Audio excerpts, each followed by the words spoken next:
Hey guys, my name is Anna and welcome to my channel about Russia. In today's video I want to share with you most important tips and tricks while traveling Russia, especially if you want to go beyond Moscow. I defined 5 most important points I want to talk to you about. First, how safe is to travel Russia. Second, how to use Wi-Fi in public places.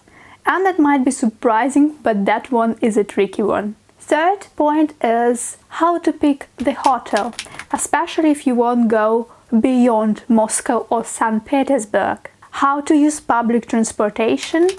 And the last one, how to travel the country if you want to visit different cities. So let's go directly to the point.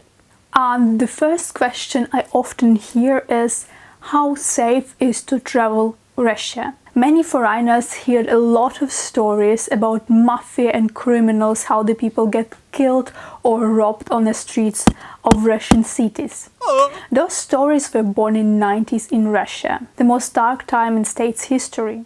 Since then, Russia changed a lot. Of course, Russia is not Iceland or New Zealand.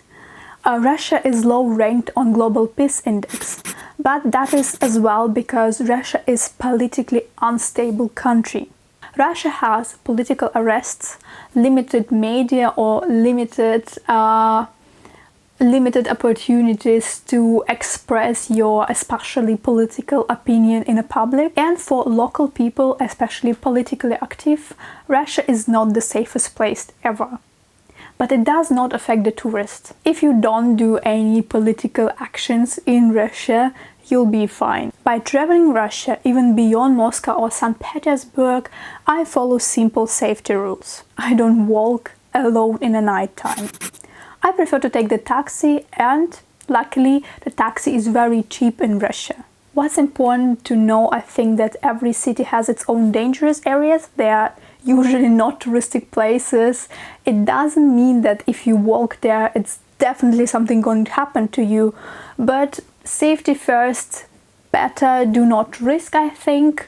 Ask locals where the dangerous areas in the city are, and I'm pretty sure they will be happy to explain it to you. Usually the younger generation of people speaking English on okay level, maybe sometimes better, and they will be happy to explain you everything about city. They're usually really friendly and like the foreigners. There are a lot of rumors about Russia, but I would not consider Russia as a very dangerous place to go. I, as a young woman, can travel Russia on my own. It's just important to follow the simple, logical safety rules and you should be fine. How to use Wi-Fi in public places in Russia. And I think you're kind of surprised why I want to talk about that, but soon you will understand why I think that's important to share that information. Good news, you can find the public Wi-Fi almost everywhere in Russian cities, not only in cafes or restaurants, but in squares, in the metro, almost everywhere. There are the good news. Now the bad news. Russia has a massive anti-terror control and the public control in the internet. So the bad news are, to use the Wi-Fi in the public places, you have to verify yourself with your data. And I know that for many people that might be a problem. To use the public Wi-Fi, you have to approve your phone number. How the verifying works. The operator just message you or give you a call and you prove your phone number. The huge problem is it doesn't always work with a foreign number. I'm living past a couple of years in Germany, and usually I travel Russia with my German phone number. And I couldn't get an access in the Sheremetyevo airport in Moscow. And I know that it's not a problem with my phone number because I got approved in Koltsovo, in Yekaterinburg city. To use the Wi-Fi in Sheremetyevo airport, I had to identify myself with my passport. And I honestly didn't like that. And if verifying with my passport data worked in a Sheremetyevo airport, it didn't work in a city. So I just couldn't use the Wi-Fi in a public places in Russia with my German phone number. I honestly see that as a huge problem. The same problem with Wi-Fi access might have cheap hotels or hostels. They might not have their own Wi-Fi and use the public one. I had that problem this time traveling Russia. I stopped on my last day in a cheap hotel for 7 hours because I had to leave in the night and I couldn't use the Wi-Fi there. I paid over 100 euros to use my data and that was really painful. So my advice to you, if you want to travel Russia, make sure you have enough data on your phone number, and that's the cheapest what you can get, because I think that will be a situation when you definitely will need one. Third point, how to pick the hotel. And I will give you two advices, except pick the one in the city center. And the first advice is, if you're traveling Moscow. Moscow is a huge city with an enormous traffic. And the traffic is every day, and it gets worse in winter time. So you will make yourself a favor if you choose the hotel next to the metro station.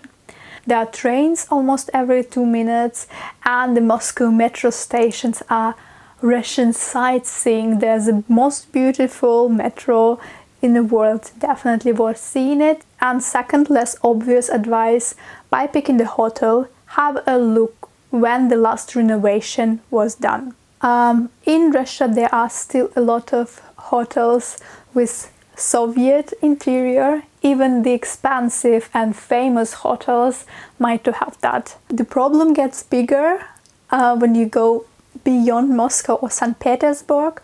Usually it's kind of tricky to find a good hotel in not touristic places in Russia. A lot of Russian hotels have a carpentry, and that might be very useful in winter time, so the floor doesn't get that cold.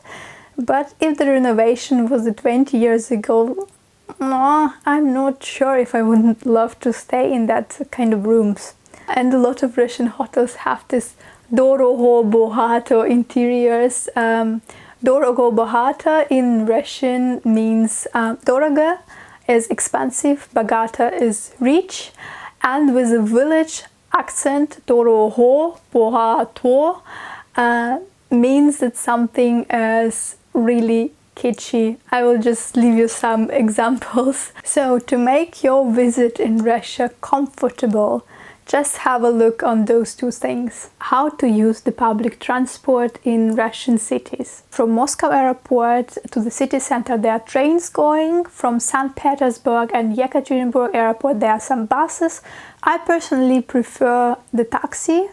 Don't use the taxi in front of the airport, there are expensive ones. In Russia works Uber and the Russian version of Uber, Yandex Taxi. Just download before your trip these two apps and you will be good to go. And if you want to discover Moscow by car, tricky one, but still, there's a special version of car sharing existing and very popular by locals in Moscow. And this special version of car sharing, you don't pay for a day you use the car, but for the minutes of your driving. The cars of this car sharing are usually parked by special parking points everywhere in the city. You can unlock the car with an app. The keys and all the documents are usually in a car. You drive to the place where you need to go and leave the car in the nearest parking slot. That is cheaper and you can try different models of cars. So, and what's important to know for the car sharing, you need to approve your documents and it might take several days. And the last point, if you want to travel Russia beyond Moscow, see different cities.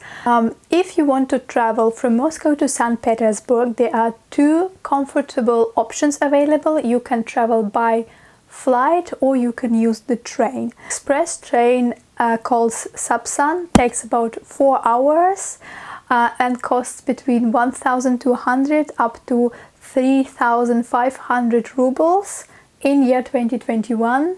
I personally will prefer the train. It's a safe option to travel and it's a comfortable one. I will leave here a couple of photos how it looks like. It's usually the very modern trains. If you want to travel Russia beyond Moscow or St. Petersburg, I personally would recommend you the flights, because Russia is just so huge and travel Russia by train might to take a couple of days. There are 4 main airlines in Russia. The first one and most expensive and comfortable one, Aeroflot. The middle class, I think it's S7. Siberian Airlines, and the cheapest version of traveling Russia is Pobeda or Ural Airlines. And they usually not that comfortable. They might have some strict rules with your luggage, and Ural Airlines, in my personal experience, usually have delays. In case you have more time and maybe you want to see Russian landscapes, Russia is very well connected by train, and you can go by car. I will do 2 separate videos, how to travel Russia by car and how to travel Russia by train. If you're interested, subscribe the channel and make sure you don't miss it. I hope the information I shared with you today was useful to you, and if you have any questions, don't hesitate to ask me in the comments below. I see you in the next video. Bye bye!